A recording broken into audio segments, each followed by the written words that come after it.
when it comes to The Accused, like a lot of BT Plus productions, there are interesting ideas here, but it lacks the characters and story to properly execute them.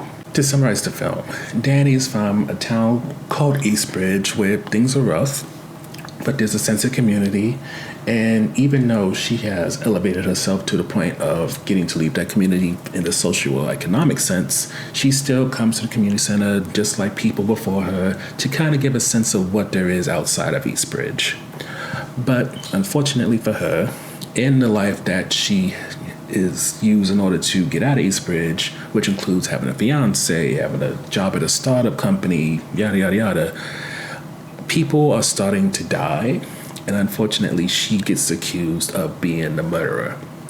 And with that, we watch her for most of the movie somehow dodge police, including crooked cops, in order to try to prove her innocence.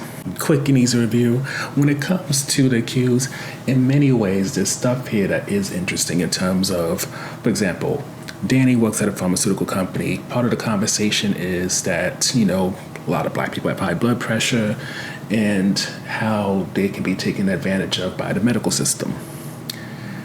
This is something that I wish was developed more into. Never mind the idea of how some companies partner with black individuals or black companies in order to use them in order to kind of mask what they're doing for fall guys or fall girls, whatever you want to call it.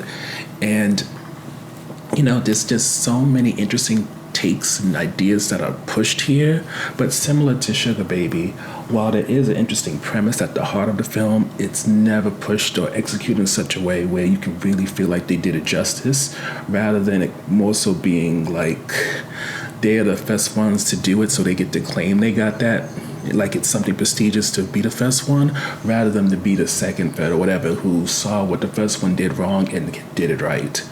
Which is why when it comes to The Accused, overall, it's content. It's something for the BET Plus to churn out so that it can justify whoever pays for the monthly subscription. And honestly, it's just not that great. And I wouldn't say it's worth putting anywhere near the top of your list. It's barely even good enough to be background noise.